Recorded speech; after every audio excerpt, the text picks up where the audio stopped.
The night unfolds gently, as though drawing a soft curtain over the noise of the day.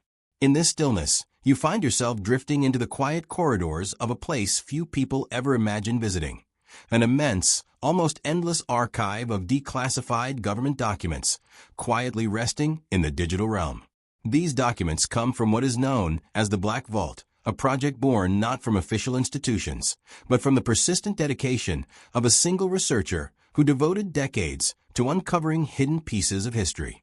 As the world sleeps above, this archive waits like a patient guardian of forgotten stories, filled with reports, memos, radar logs, and testimonies that were once sealed behind bureaucratic doors.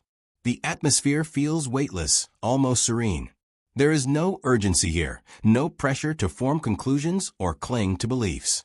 Instead, the experience resembles wandering through an old library late at night, where the faint echo of turning pages and distant humming lights create a sense of comfort and familiarity. The Black Vault is not a place of fear or alarm. It is a place of quiet curiosity, a place where mysteries rest gently in the half-light, waiting to be discovered by those with patience and an open mind. As you drift deeper into this imaginary archive, you may picture rows of digital shelves stretching into a soft haze. Each shelf contains documents processed through the Freedom of Information Act, a law that allows citizens to request information from their government. Some of these files took years to be released. Some arrived with redacted lines that conceal names, locations, or methods. Others came quietly and unexpectedly, containing more detail than anyone predicted. Together, they form a tapestry of human perception, military caution, and natural wonder. Threads woven across decades of sightings, investigations, and unexplained encounters. There is a calming rhythm to the way these documents unfold. Many begin with simple observations: a pilot noticing an unusual light at high altitude, a radar operator reporting a fast-moving target without a transponder code, or a civilian describing an unusual shape gliding silently through the sky. On their own, each report appears small, almost ordinary. But when placed side by side, a pattern emerges, subtle, persistent, and strangely gentle. It is not the pattern of a threat, nor the outline of an obvious answer. Instead, it is the pattern of curiosity itself, stretching from the early Cold War to the modern age. The people behind these reports were often calm and methodical. Military pilots and air traffic controllers filed notes with precise language, careful not to exaggerate or embellish. Civilians, unsure of what they saw, often described feelings first: a sense of wonder, confusion, or disbelief. The documents reveal that most people were not trying to prove anything. They simply wanted to record an experience they couldn't fully explain. This quiet sincerity becomes almost soothing, as though each witness is reaching across time to share a calm but intriguing moment with you. Walking deeper into this imagined archive, you might sense the weight of history gently settling around you.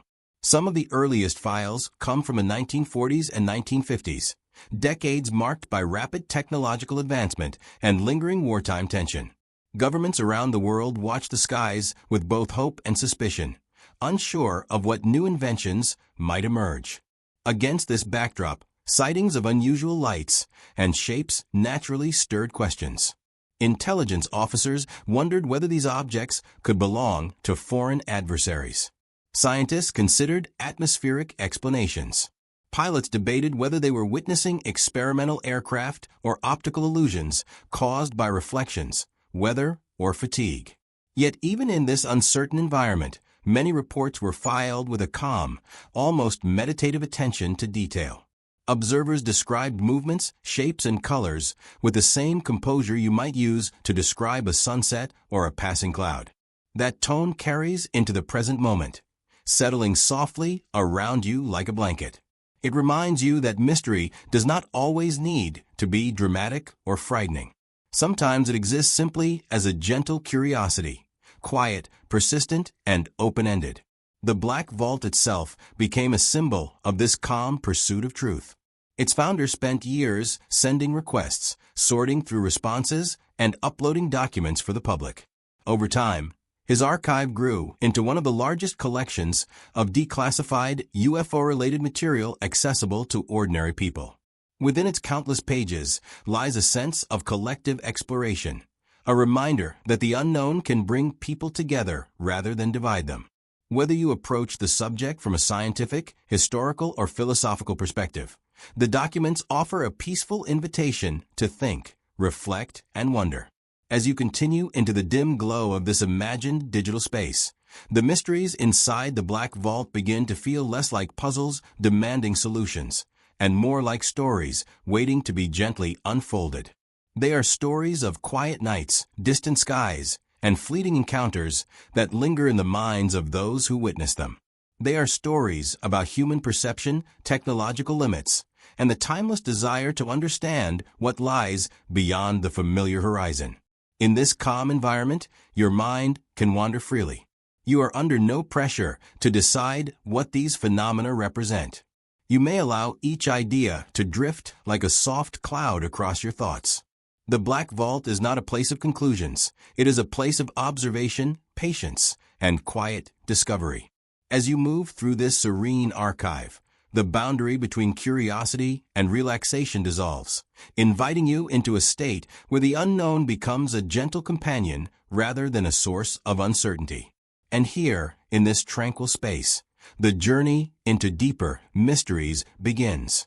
The 1940s were a decade of profound transformation, a period when the world emerged from the chaos of war and stepped into a new, technologically accelerated reality. As nations rebuilt, the sky itself became a place of heightened attention. Military pilots, who had spent years navigating night missions, escorting bombers, and scanning for enemy fighters, suddenly found themselves witnessing strange lights, unusual movements, and airborne objects that defied conventional knowledge. These early encounters formed the quiet roots of what would eventually grow into the modern UFO phenomenon, and their tone was surprisingly calm, matter-of-fact descriptions from trained observers who had no reason to exaggerate.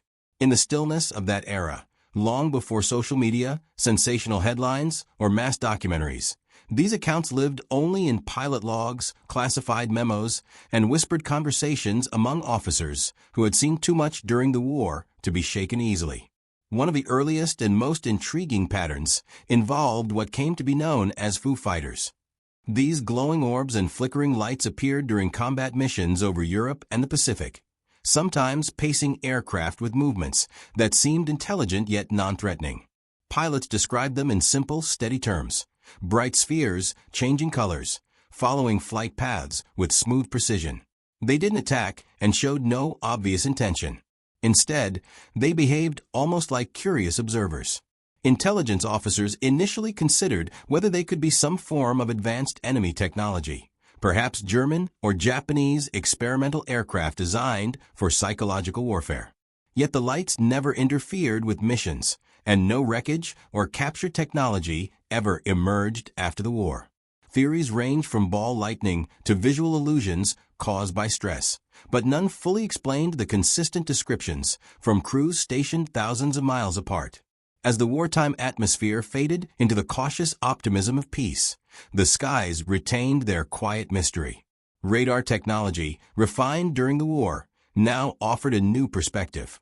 Suddenly, strange objects weren't just seen with the naked eye. They were detected on screens, appearing as blips that moved too quickly or changed direction too sharply to match known aircraft.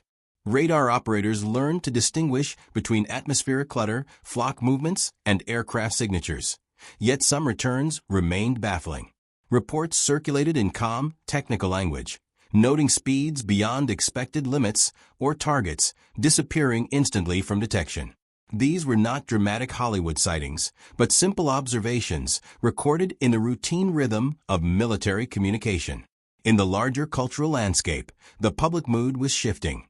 The atomic bomb had introduced a sense of awe and unease about the future of technology. Newspapers reflected the era's fascination with science, flight, and exploration. At the same time, global tensions persisted, especially between the United States and the Soviet Union. The idea that other nations might possess secret aircraft or intelligence-gathering devices was not far-fetched. Governments took aerial anomalies seriously, not because they believed they were extraterrestrial, but because the unknown always carried potential military implications. This practical, grounded mindset shaped the earliest official inquiries into strange aerial phenomena. Psychology also played a subtle role in these early sightings. Pilots returning from combat duty were disciplined, trained, and conditioned to assess threats with clarity. Their reports tended to be straightforward, lacking drama or embellishment. Yet they were also human, capable of fatigue, stress, and the lingering aftereffects of wartime experiences. Some researchers later suggested that the combination of adrenaline, night flying, and unusual atmospheric conditions might have produced illusions or misinterpretations. Still, this explanation struggled to account for radar confirmations or sightings shared by multiple crew members at once. The truth, as it often does, rested in a space of ambiguity. Civilian sightings also began to increase in the late 1940s, though these early accounts were often quiet, local stories rather than national events. People living in rural areas, farmers, mechanics, and travelers occasionally described seeing objects that hovered, darted, or glowed without sound. Their tone was usually one of quiet curiosity rather than fear. Many didn't bother to report what they saw, believing that the experience was too fleeting or that no one would take them seriously. When they did report, local police or small-town newspapers documented the events in brief, neutral sentences that left the mystery intact. All of these threads, military encounters, radar anomalies, civilian observations, and shifting cultural attitudes, wove together to form the early fabric of the UFO phenomenon. The 1940s were not yet the era of full-scale investigations or widespread public fascination. Instead, they were the foundation, the quiet beginning before attention truly grew. The tone of the decade was subdued, reflective, and surprisingly measured. People were rebuilding their lives, governments were reorganizing, and science was evolving rapidly. Against this backdrop, the sky became a subtle reminder that not everything was understood, even in a world that felt increasingly governed by technology and logic. Looking back, these early sightings feel like whispers, gentle, almost hesitant expressions of a mystery that would grow louder in the years to come. There were no loud declarations, no sweeping conclusions. Instead, there were simple observations, calm descriptions, and the sense that something unusual was present above, moving quietly through the air at a time when the world was just beginning to catch its breath. And in those soft beginnings, the modern story of unidentified aerial phenomena slowly took shape, like a faint constellation forming in a dark, peaceful sky. The summer of 1947 unfolded with a quiet sense of normalcy across the American Northwest, clear skies, calm winds, and the soft hum of post-war life settling into routine. Yet in this gentle atmosphere, a single sighting by a private pilot would reshape the way the world talked about objects in the sky. Kenneth Arnold, an experienced flyer and businessman, took off on what should have been an ordinary trip near Mount Rainier in Washington state. The sky was bright and visibility was excellent, the kind of crisp clarity pilots appreciate. Arnold had no expectation of encountering anything unusual. But as he scanned the horizon, something caught his attention. Things that moved in a way he had never seen before. His voice, years later, would remain steady and calm as he described those moments, suggesting that his intention was not to sensationalize, but simply to recall an experience that had left him quietly puzzled. Arnold initially thought he was observing reflections or the glint from another aircraft.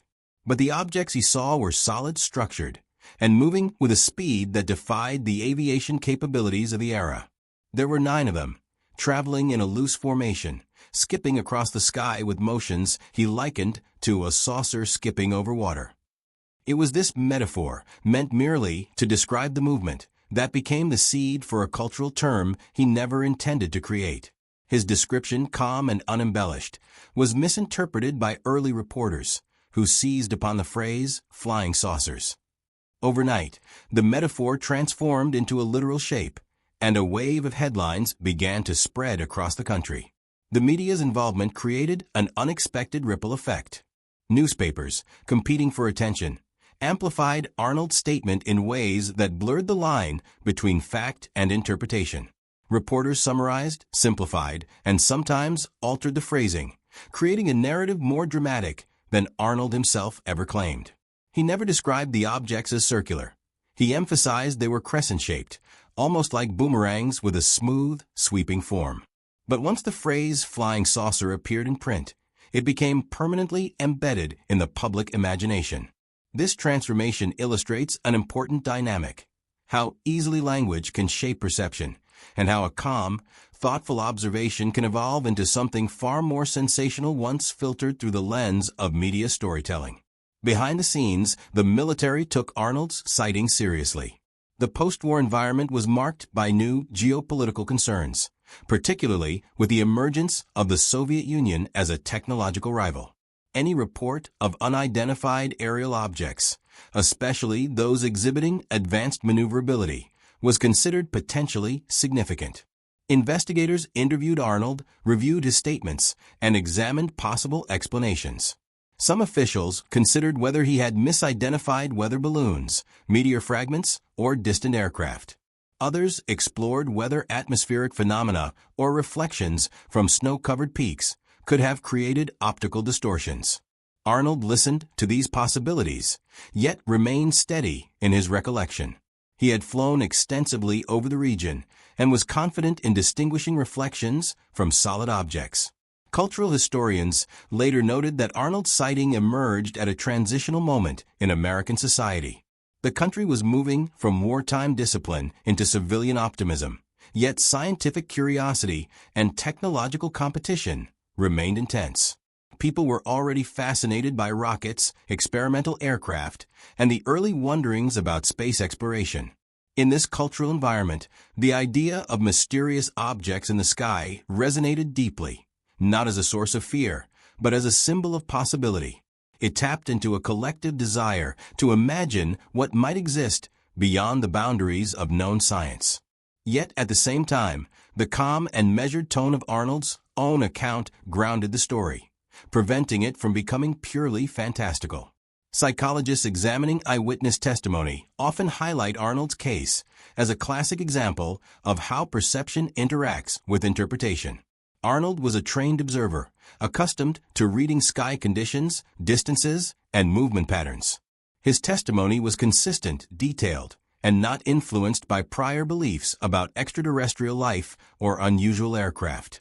Still, the human mind can only interpret what it sees through its existing framework of knowledge. The objects moved in a way he found difficult to describe within the language of aviation at the time. His analogy about skipping saucers was an attempt to translate something unfamiliar into familiar imagery, unintentionally shaping the narrative that followed. This blend of clear observation and interpretive metaphor reveals how complex, and yet how honest, eyewitness testimonies can be. The sighting also sparked a wave of additional reports from civilians and pilots across the country. Many people who had remained silent now felt more comfortable sharing their experiences. These reports were varied. Some described bright lights, others noted structured shapes, but they shared a tone of calm perplexity. People were not panicked, they were simply curious. The country began to realize that strange sights in the sky were not limited to isolated events. Patterns emerged, though none formed a definitive conclusion. Government investigators documented Arnold's case carefully, storing it among the earliest files that would later feed into large-scale investigative projects. Yet even as officials debated possibilities, Arnold's own demeanor remained composed. He did not claim he had seen extraterrestrial craft, nor did he attempt to build a narrative around his sighting. His goal was simply to be truthful. That sincerity became part of what made his case endure through decades of research and recollection. Looking back, the Ken Arnold sighting feels like the moment when a quiet, personal experience expanded into a shared cultural story. It highlights the interplay between perception, language, documentation, and public imagination. It shows how mystery can begin with one calm voice describing something unusual in the sky, and how that single voice can echo across generations. What Arnold saw remains open to interpretation, but the legacy of his sighting rests not in definitive answers, but in the gentle reminder that the sky has always held more than we fully understand. In the years following the wave of sightings sparked by reports like Kenneth Arnold's, the United States government began to take a more systematic approach to understanding unexplained aerial phenomena. What started as ad hoc investigations evolved into organized programs, quietly pursued within military and intelligence circles. These early initiatives, known as Project Sign, Project Grudge, and eventually Project Blue Book, reflected a calm, methodical effort to catalog, analyze, and understand reports without causing public alarm. The Air Force, mindful of both national security and public perception, maintained a deliberate balance between inquiry and discretion, treating each report with procedural care while acknowledging the limits of available technology and knowledge. Project Sign, established in the late 1940s, represents the first serious attempt to approach the phenomenon with structured analysis. Investigators compiled sightings, pilot reports, and radar readings, categorizing events according to their reliability and potential threat. The documents from this era are filled with meticulous notes, sketches, and technical observations. Pilots' descriptions of lights performing rapid maneuvers, objects appearing and disappearing abruptly, and craft exceeding known performance capabilities were taken seriously, but each claim was weighed against the possibility of natural phenomena, misidentified aircraft, or optical illusions. The language in these reports is precise and neutral, reflecting a commitment to accuracy rather than sensationalism, and revealing a military culture of cautious curiosity. As Project Sign transitioned into Project Grudge, the focus shifted subtly from investigation to explanation, with a growing emphasis on rationalizing sightings to reduce public concern. Analysts considered whether pilots had misperceived balloons, atmospheric phenomena, or celestial bodies, and reports were often reclassified as mundane once conventional explanations were deemed sufficient. Yet even within this rationalizing framework, some cases resisted simple categorization. Reports of luminous objects that followed aircraft, sometimes changing direction at extraordinary speeds, continued to appear. These anomalies were quietly noted, illustrating the tension between empirical evidence, human observation, and bureaucratic interpretation. By the time Project Blue Book began in the early 1950s, the scope of investigation had expanded. Thousands of reports were collected from across the country, including both civilian and military accounts.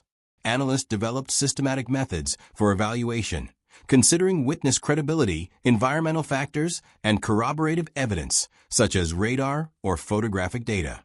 Cases were classified as identified, insufficient information, or unidentified, reflecting a commitment to transparency within the limits of available knowledge.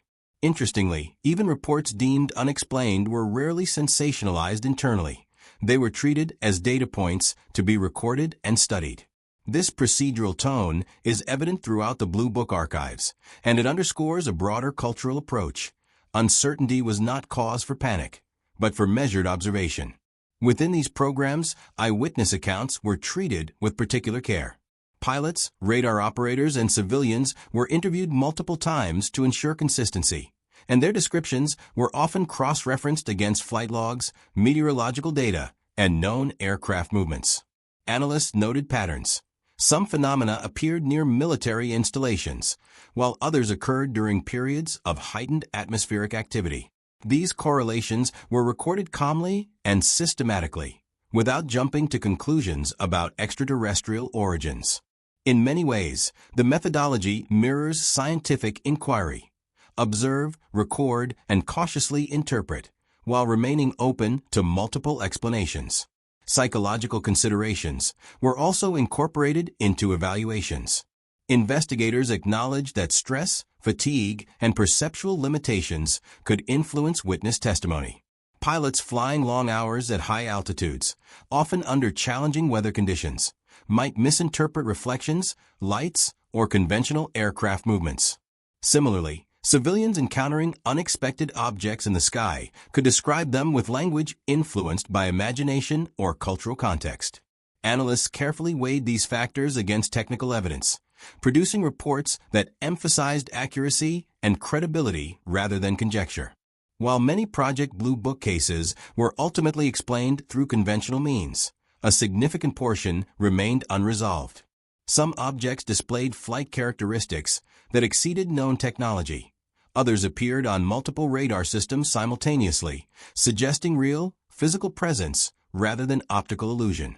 The unresolved cases were quietly catalogued, forming a subset of reports that would continue to intrigue researchers for decades. These documents reveal a striking balance. The investigators maintained professional detachment while documenting phenomena that were extraordinary, resisting the impulse to embellish or sensationalize. In addition to investigating individual sightings, these programs also contributed to a broader understanding of how humans interact with the unknown. The files show recurring patterns of perception, reporting behaviors, and social response. They illustrate the challenges of interpreting limited data and highlight the human desire for explanation. Even as analysts debated whether objects could be foreign aircraft, natural phenomena, or experimental projects, the structured approach of the Air Force ensured that the phenomena were taken seriously without creating unnecessary alarm. The tone of the records, methodical, detailed, and restrained, provides a calm lens through which modern researchers can study early UFO reports. Looking back, the legacy of Project Sign, Project Grudge, and Project Blue Book is not only in the cases they documented, but in the disciplined approach they established. They demonstrated that unknown phenomena could be studied with care, skepticism, and openness, without resorting to hysteria or fantasy. The files left behind are a testament to an era in which curiosity and procedure coexisted, revealing how observers and investigators alike navigated the delicate space between the familiar and the unexplained.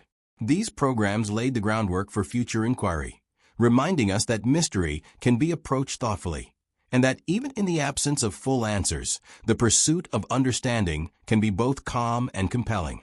In the quiet suburbs of Melbourne, Australia, during the cool spring of 1966, a seemingly ordinary school day transformed into an extraordinary moment that would echo through decades. Students at Westall High School, along with their teachers and several nearby residents, noticed a strange object descending in the sky above a nearby field. The description of the craft was precise yet simple, a silver disc-shaped object, moving with an elegance that defied the mechanical patterns of known aircraft. Witnesses spoke not of fear, but of awe and curiosity, observing the object hover, shift direction, and eventually accelerate away at a speed that left them quietly astonished. The initial sighting may have lasted only a few minutes, yet it was enough to imprint a lasting memory on those who observed it, a gentle reminder that the skies above can hold quiet mysteries, even in the midst of routine life. What makes Westall remarkable is the consistency of the accounts. Over 200 individuals reported seeing the object that day, including students, teachers, and passers-by. Each recollection shared common elements: the shape, the color, the unusual movement, and the silence of the craft. These similarities lend the event a sense of credibility that is often absent in single-witness reports. Researchers who later interviewed witnesses noted that children described the event with a calm matter-of-factness, emphasizing their focus on observing and understanding rather than reacting with panic or exaggeration. Their recollections are suffused with a quiet curiosity, the kind of steady observation that carries both innocence and sincerity. The timing of the Westall incident situates it within a larger cultural and technological context. The mid-1960s were a period of rapid development in aviation and space exploration, with rockets, satellites, and experimental aircraft capturing the public imagination. Governments maintained a cautious stance toward unexplained sightings, partly because of Cold War anxieties and partly due to the emerging public fascination with space. In Australia, as in many countries, intelligence agencies took note of unusual sightings near strategic locations, though official records remain sparse. The Westall object's proximity to an airfield and its observed maneuvers naturally invited speculation, but no definitive identification was ever recorded. The mystery remains calm, almost meditative, emphasizing observation over speculation. Psychologically, the Westall sighting provides a compelling study of mass perception. Witnesses reported the object moving silently, changing altitude, and disappearing suddenly into the sky. Some recall seeing smaller objects separating from the main craft before all disappeared, while others observed tracks in the grass where it seemed to have briefly hovered.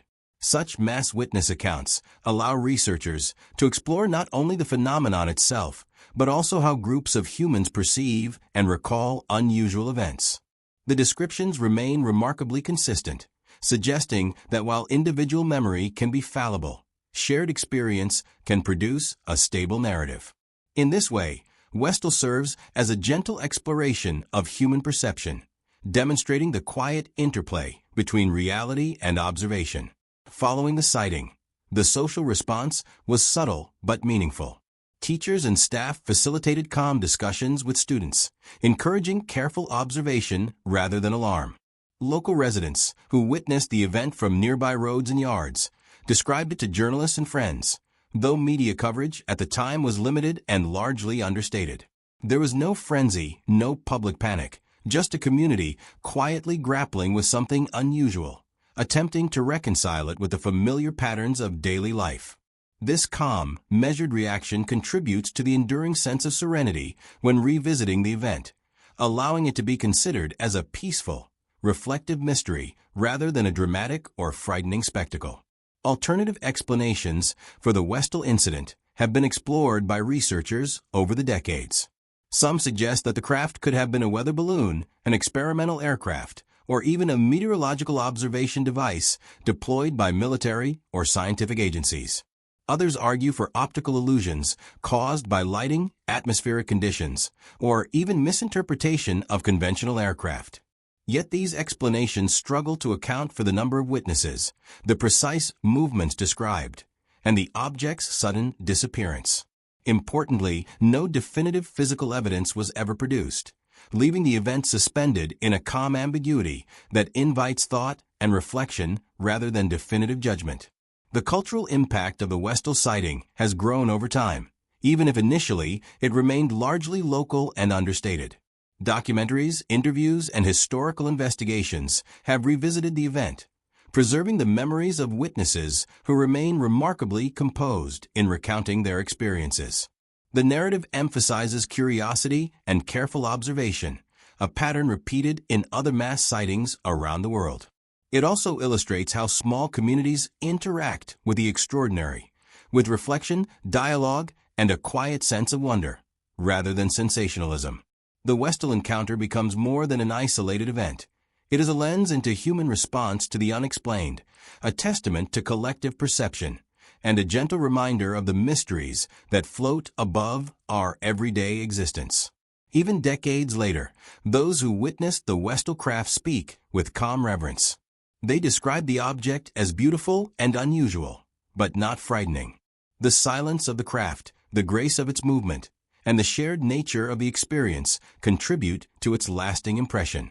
As a case study, Westall encourages a reflective mindset, inviting observers, whether in classrooms, homes, or through the lens of research, to appreciate the subtlety of the unknown. It is a reminder that mysteries do not need to shock or alarm. They can be serene, quietly compelling, and deeply human in their impact. The story lingers, like a soft echo in the mind, offering calm intrigue as one contemplates the skies above and the delicate balance between the familiar and the unknowable. The dense, fog-covered landscape of Rendlesham Forest, a quiet patch of woodlands in Suffolk, England, became the unlikely stage for one of the most compelling and baffling UFO encounters of the 20th century. It was late December 1980, and the British military personnel stationed at RAF Bentwaters, a U.S. Air Force base at the time, were going about their routine duties. But on the night of December 26th, a series of events would unfold that would forever change the perception of what could, or could not, be explained in the sky. What started as a report of strange lights in the forest would quickly escalate into a multifaceted incident, involving radar signatures, physical evidence, and numerous eyewitness accounts from credible military personnel. The incident began when two airmen, Staff Sergeants John Burroughs and Jim Peniston, ventured into the woods after seeing strange lights visible just beyond the perimeter of the base. At first, they thought it was a downed aircraft, possibly a helicopter in distress. However, as they approached, what they encountered was far more enigmatic. Burroughs and Peniston described seeing a triangular craft, hovering silently above the ground. The object was metallic and covered in strange symbols, with bright, pulsating lights along its surface. It moved with an agility that far exceeded anything they had seen in known military aircraft. They cautiously approached the object, but as soon as they got within a few feet, the craft suddenly shot upwards, disappearing into the sky at a speed that left them stunned. The two men reported the sighting to their superiors, but the incident did not end there. Over the next several nights, additional phenomena occurred in the area. More military personnel reported seeing strange lights in the sky, some of which appeared to move erratically, darting between trees or seemingly hovering above the ground. One of the most chilling aspects of the incident was the effect these objects seemed to have on the environment. Some witnesses reported hearing a high-pitched hum or buzz when the lights were nearby, and others claimed to have experienced temporary physical effects, like a burning sensation or numbness, when in close proximity to the craft. Perhaps the most puzzling element of the Rendlesham Forest encounter was the involvement of radar operators at RAF Bentwaters and its sister base, RAF Woodbridge. The military personnel on duty tracked the objects on radar as they moved in ways that defied conventional aircraft maneuvers. The radar operators, initially skeptical, could not deny the presence of something real and unexplained in the skies. Their readings showed fast-moving blips that disappeared and reappeared, sometimes hovering or darting at incredible speeds. In many ways, this radar confirmation was what set the Rendlesham case apart from other UFO sightings, lending it a level of credibility that was hard to dismiss. Following these events, the military responded in a manner that seemed calculated to both investigate and downplay the situation. A team of experts, including Sergeant Charles Halt, was sent to investigate further. Halt would later record his observations, including his description of a strange light descending into the forest and then shooting back up into the sky. His statement was calm and measured, but the events he described were extraordinary. The following night, when Halt and his team returned to the same area, they found visible physical evidence: broken tree branches and burn marks on the ground, suggesting that something had landed or hovered in the forest for an extended period. There was even impression on the ground that appeared to correspond to the shape of the object described by Burroughs and Peniston. For years, the official explanation was far from conclusive. The British Ministry of Defence initially dismissed the incident as a misidentified aircraft or light reflections, with no further investigation deemed necessary. However, the accounts from the witnesses, the radar data, the physical evidence, and the testimony of experienced military personnel did not fit neatly into this explanation. Over time, these inconsistencies sparked growing interest from both the public and researchers, who began to question whether a government cover-up might be at play. The involvement of American military personnel, along with the apparent seriousness with which the U.S. Air Force treated the incident, suggested that something unusual had occurred. Theories about what happened at Rendlesham varied widely. Some speculated that the lights and the craft were experimental military aircraft, either American or Soviet, being tested in secret. The possibility that the military had been testing advanced technology in a manner that was not fully disclosed to the public gained traction, especially considering the Cold War context. Others suggested that the objects were part of an elaborate psychological operation, intended to confuse or manipulate the minds of those who witnessed them. In this scenario, the bizarre physical effects reported by some witnesses, such as the temporary burns or numbness, could be explained as a side effect of some sort of psychological warfare. Yet another theory involved extraterrestrial visitation. Many researchers in the years following the incident argued that the object in Rendlesham Forest was unlike any known aircraft or experimental military technology, pointing to its unusual shape, its silent propulsion, and the erratic movements that defied the capabilities of contemporary planes and helicopters. The suggestion that the incident was an encounter with extraterrestrial visitors began to circulate, fueled by the fact that the witnesses were highly trained, credible military personnel who had no obvious motive to fabricate or exaggerate their experiences. While the debate continues, the Rendlesham Forest incident remains one of the most well-documented and credible UFO events in history. It is one of the few cases where radar data, physical evidence, and multiple eyewitness testimonies converge to create a compelling narrative of an unexplained aerial event. But even now, decades later, questions remain. Why were military personnel so heavily involved? Why was the incident so heavily downplayed by authorities? And what, if anything, did the object in the sky represent? As with many other UFO sightings, the answers are elusive, and the incident continues to be a quiet source of mystery, intrigue, and contemplation. What Rendlesham Forest offers is not only an unexplained event, but a reflection on human perception, military secrecy, and the complex interplay between the known and the unknown. It serves as a reminder that even in an era of advanced technology and global communication, there are still things that defy easy explanation. Whether it was an experimental craft, a psychological operation, or something more extraordinary, the Rendlesham incident remains a quiet and compelling mystery that continues to capture the imagination of those who seek to understand the vast, uncharted expanse above. In the midst of the 1970s, the United States was experiencing a period of intense social change and technological advancement. The space race had captured the public's imagination, the Vietnam War had left deep scars, and the Watergate scandal had shaken the nation's trust in its government. It was within this climate that the alien encounter narrative found fertile ground, not just in popular culture, but in the experiences of individuals who would become some of the most famous, and sometimes controversial, witnesses in the history of UFO phenomena. One of the most significant of these cases would unfold in the autumn of 1973 in the small, rural town of Pascagoula, Mississippi.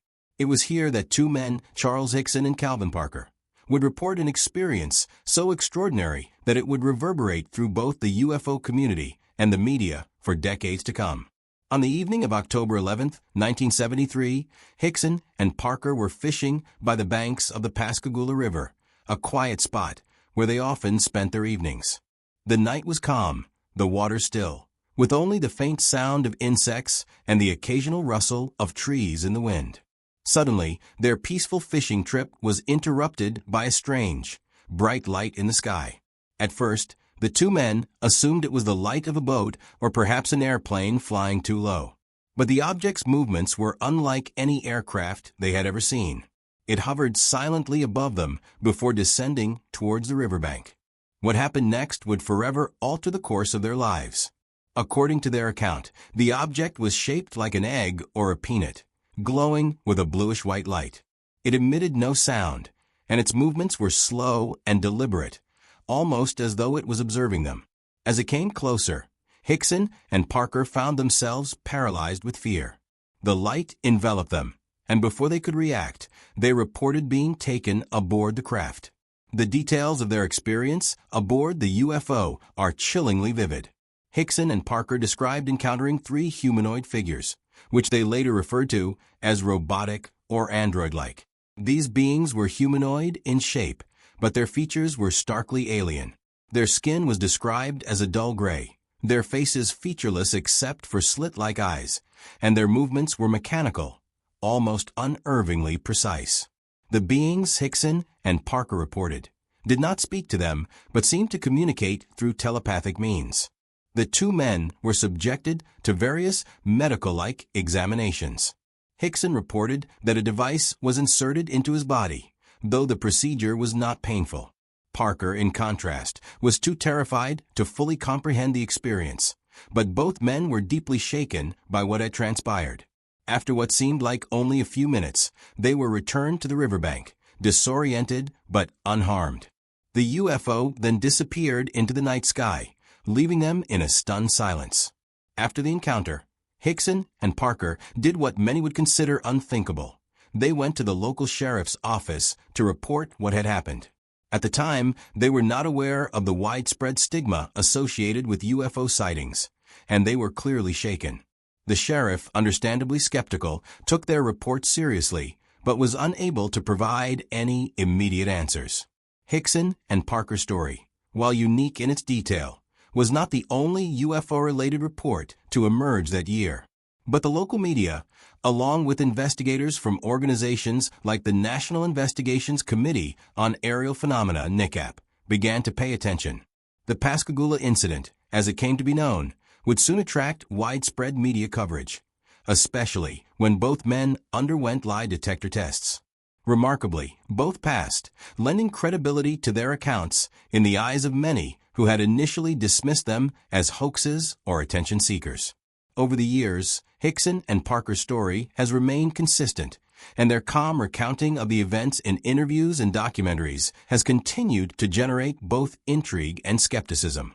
Some have suggested that the men were simply victims of a mass delusion, influenced by the growing UFO culture of the 1970s.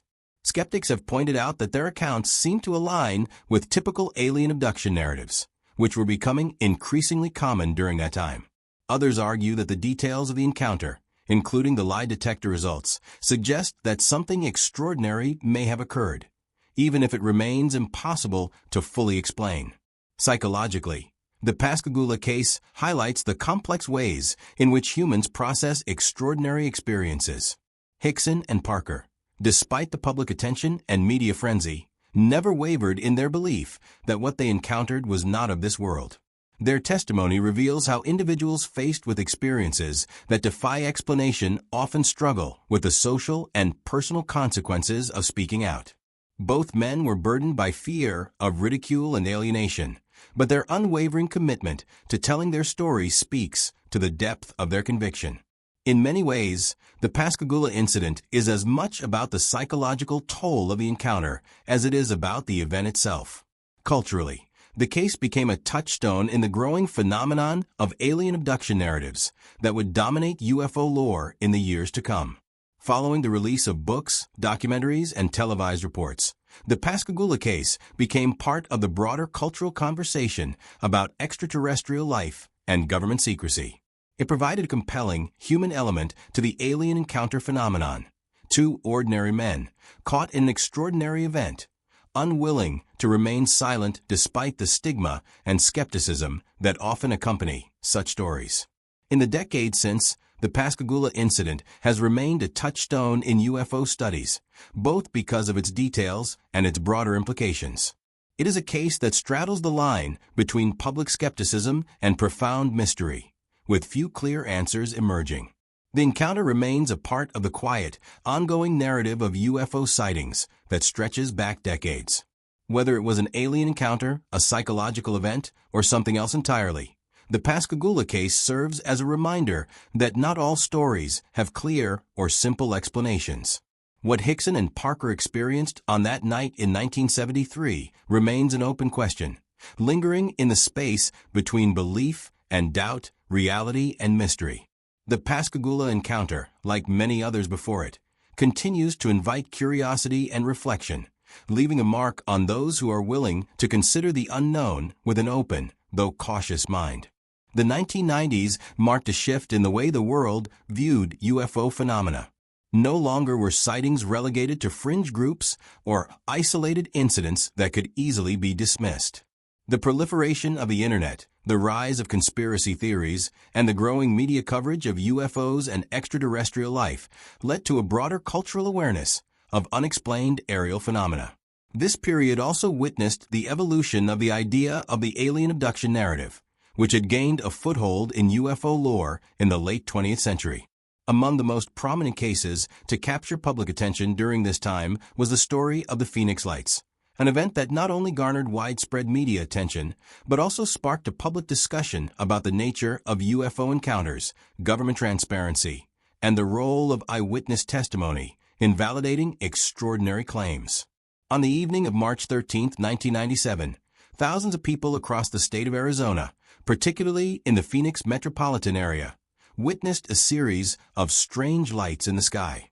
The event unfolded in two distinct phases, beginning with a series of stationary lights arranged in a V-shaped formation, and followed by a series of blinking lights that moved in unison across the night sky. The lights appeared to be part of a single craft, though no specific shape or structure was initially visible. They were described as bright, white, and unblinking, with no sound, unlike any known aircraft. The lights hovered for several minutes, moving silently across the horizon before disappearing into the distance. What made the Phoenix Lights particularly significant was the sheer number of witnesses. Thousands of people across a wide geographical area saw the lights, and many of them shared consistent details about the object's size, shape, and movements. Some even reported seeing a massive, triangular craft, larger than anything they had ever seen before, moving slowly across the sky, obscured by the lights. Eyewitnesses were unanimous in describing the lights as being part of something far larger than any conventional aircraft, with some reporting that the craft seemed to block out the stars as it passed overhead. In the days following the sighting, the media coverage of the Phoenix Lights grew, and the event quickly became one of the most talked about UFO sightings in modern history. As is often the case with such events, some were quick to dismiss the phenomenon as a hoax or a misidentification of ordinary lights, such as flares or aircraft. The U.S. military issued a statement claiming that the lights were simply flares dropped by military aircraft during a training exercise at the nearby Berry Goldwater Range, located to the southwest of Phoenix. However, many witnesses rejected this explanation, insisting that the lights they saw did not behave like flares. They were stationary, moving in formation, and exhibited no trail or smoke that would typically be associated with drop flares. The controversy surrounding the Phoenix Lights deepened when Governor Fife Symington, a vocal skeptic of UFOs at the time, held a press conference in which he mockingly presented a space alien as a way to dismiss the idea that the lights could have been of extraterrestrial origin. Symington's sarcastic approach, however, changed after he left office. In 2007, he publicly admitted that he had seen the lights himself and could not explain them.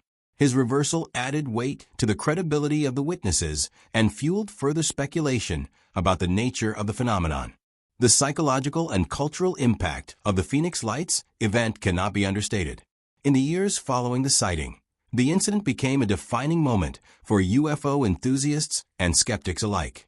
For believers, the Phoenix Lights were an undeniable confirmation that something extraordinary had occurred, that a craft or series of crafts had passed over one of the largest metropolitan areas in the United States without being detected by military radar or conventional aviation systems.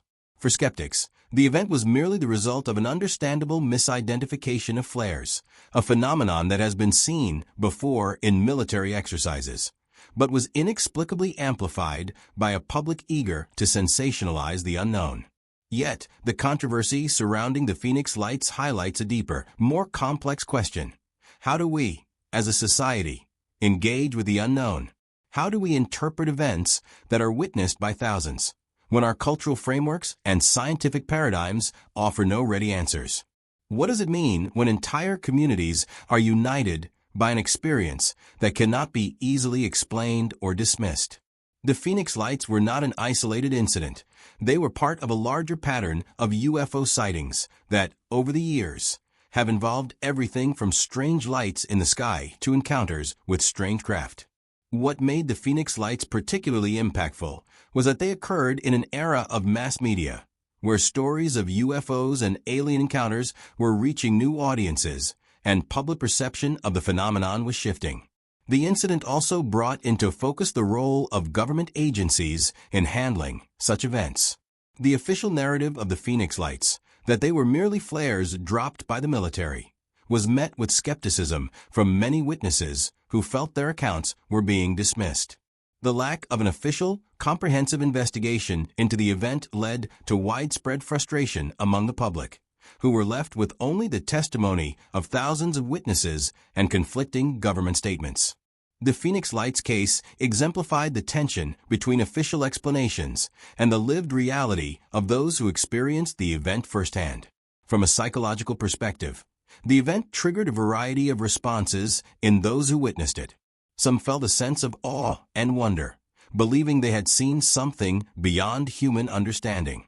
Others felt fear or anxiety, grappling with the implications of what the lights might mean. For many, the lights were a reminder of the vastness of the universe and humanity's place within it. But the experience also invited deeper reflection on the nature of perception and belief. Eyewitness accounts, even when consistent, are subject to personal interpretation, and the cultural context in which they occur can shape how they are received and understood. As time passed, the Phoenix Lights continued to resonate with both those who witnessed them and those who sought to study them. The event became a touchstone for the ongoing debate about UFOs and extraterrestrial life, challenging the boundaries of what is known and what is possible. And in the quiet afterglow of the lights, questions persist. What were the Phoenix Lights?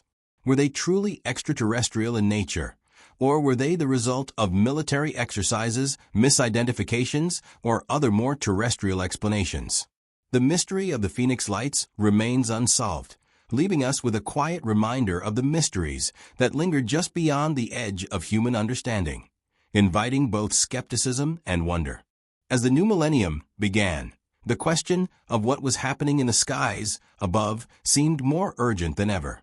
Reports of strange aerial phenomena, once confined to isolated incidents or fringe theories, were increasingly making their way into the mainstream, due in large part to the growing accessibility of digital cameras and smartphones. Along with this newfound ability to document strange events came a broader cultural shift. The once dismissed phenomenon of UFOs and unexplained aerial phenomena, UAPs, began to be taken more seriously by both the scientific community and governments. For many, this shift came in the form of what would later be called the UFO disclosure movement, a grassroots effort that sought to bring about government transparency on the subject of UFOs, particularly regarding the U.S. military's historical involvement in documenting and investigating these events. Among the most significant moments in this movement was the release of a series of videos by the Pentagon in 2017, which documented encounters between U.S. Navy fighter pilots and unidentified flying objects. The footage, known as the Tic Tac videos, was released as part of a broader initiative by the Pentagon to acknowledge and investigate UAPs. The videos, which showed an oval-shaped object seemingly defying the laws of physics, captured the attention of the public, the media, and even government officials. What made these videos so compelling was not just the advanced technology used to capture them, but the fact that they were authenticated by the U.S. Department of Defense. The Tic Tac UFO, as it came to be called, appeared to move at speeds and with agility that were beyond the capabilities of any known aircraft. In one video, the object accelerated rapidly, shifting directions and making right-angle turns at high speeds, maneuvers that would cause any conventional aircraft to break apart. The Navy pilots who had observed the object, including Commander David Fravor, described it as almost like it knew we were there, noting that the object was moving in ways that were not just strange, but deliberately evasive. The release of these videos marked a significant moment in the history of UFO research. For the first time, the U.S. government was not just acknowledging the existence of unexplained aerial phenomena, but providing credible evidence that these phenomena were being observed by military personnel and tracked by sophisticated radar systems. The Pentagon's acknowledgement of the phenomenon was a marked departure from its previous stance, which had been characterized by a mix of denial, secrecy, and a tendency to downplay the significance of UFO sightings. The videos ignited renewed interest in the UFO subject, both within the military and among civilians, and led to calls for further government transparency and investigation. For many, the Tic Tac videos were a game changer, providing physical evidence of the kind of aerial phenomena that had been the subject of speculation and skepticism for decades. They also brought attention to the fact that the U.S. government had, in the past, conducted extensive investigations into UFOs, most notably through projects like Blue Book, which had documented thousands of sightings between 1952 and 1969. However, as historians and UFO researchers began to look back at the history of U.S. military involvement with UFOs, it became clear that the government's official stance on UFOs was more complicated than it had previously let on. In fact, many researchers began to wonder if the U.S. government had been far more aware of the phenomena than it had ever publicly acknowledged. One of the most striking aspects of the 2017 release was the involvement of Luis Elizondo, a former Pentagon official who had worked with the Advanced Aerospace Threat Identification Program ATIP, a secretive government initiative tasked with investigating UAPs. Elizondo's public statements and interviews helped to further destigmatize the topic of UFOs within the military and governmental spheres. His disclosures were not just about mysterious sightings, but also about the ways in which the government had quietly continued to study UAPs, even after the closure of Project Blue Book in 1969. Elizondo and other former intelligence officials revealed that the Pentagon had been conducting studies of anomalous aerial phenomena for decades, with various branches of the military monitoring reports from pilots, radar operators, and other personnel. In the wake of these revelations, the narrative surrounding UFOs and extraterrestrial life began to shift. The question was no longer whether UFOs existed, but what they might be. Was the U.S. government simply tracking advanced foreign technology, or was something more extraordinary occurring? Some of the statements made by Elizondo and other officials suggested that the U.S. government was no longer ruling out the possibility that some of the UAPs might be of extraterrestrial origin. This shift was significant, as it marked a departure from the long-standing assumption that UFO sightings could be explained away as misidentified aircraft, weather phenomena, or natural occurrences. As we reflect on the numerous UFO sightings and encounters that have shaped our understanding of the unexplained, one thing becomes abundantly clear. The mystery remains as compelling and elusive as ever. From the early reports of strange lights in the sky to the more recent government disclosures, the patterns of these phenomena suggest something far beyond mere coincidence or misidentification. The cases of Rendlesham Forest, the Phoenix Lights, and the Tic Tac UFO, among others, all contribute to a growing body of evidence that challenges conventional explanations and calls for a deeper, more open investigation. Despite the increasing credibility of many sightings, we are still left with more questions than answers. Are we witnessing advanced technology from foreign governments, or are we encountering something truly extraterrestrial? Could these phenomena be the result of natural forces we have yet to understand? Or is it possible that the truth lies somewhere in between, in a space that defies our current scientific and cultural paradigms? The quiet curiosity sparked by these events continues to fuel both public interest and scholarly investigation. Ultimately, the search for answers remains ongoing. As our technology advances and our understanding of the universe deepens, the answers to these profound questions may come. Until then, the mystery continues to linger in the skies above, inviting further exploration and reflection.